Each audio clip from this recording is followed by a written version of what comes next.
Nakugambye wano tunyumirwa ng'ate bwe tuyiga. Oli mwana wa buwala oyagala okulaba ngeri gye bakwatamu omusajja mu buliri. Mukwano buno obutambi obugwawo ensangi zino busobola okubeera nga bukuyambako. Naawe agamba nti tolina feelings, mukwano buno obutambi bujja kubeera nga bukuyambako. Nga twakamaliriza okulaba akatambi ka mwana muwala oyo Sandra Nax alina okubeera ng'okalaba, nabagambye ennamba yange y'essimu giteekayo mu wansi awo. Funa ky'oyagala mu WhatsApp yange. Twakava okubeera nga tulaba akatambi k'omwana muwala oyo Sandra Nax. Akaakagwako wakategedde. Kano kasufu. Bannange kayimya. Kanyuma. Oba okitegeera.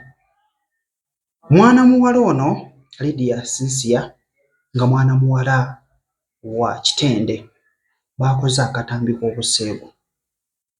Bino bye birimu. Mu ntandikwa omwana ow'obuwala yalabiseeko ng'agezaako okubeera ng'anoona omukira gw'omusajja. Yamunoonye mu butuufu n'awoomerwa.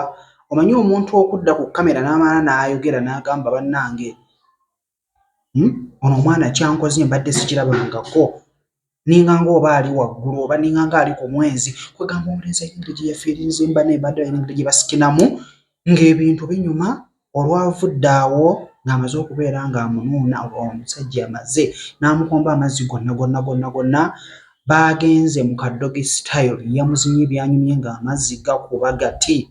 Akatambi ogenda kubeera ng'okalaba, ngenda kubeera ng'akuwa obeere nga naawe ofunamukko ekyokuyiga, saako ate n'okubeera ng'okola ki, ng'onyumirwa. Bingi kwebiri nkuleetera, nkusaba beera tuula ku toozi.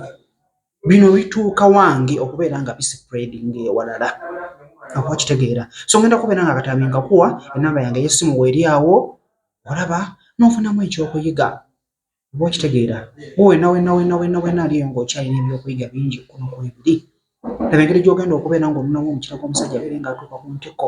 Ayongere okubeera ng'ayima bulungi, akuziine sitayiro zonna z'oyagala, obeere ng'onyumirwa. Akatambi ngenda kubeera nga nkabalaga mubeere ng'ate mukafuna.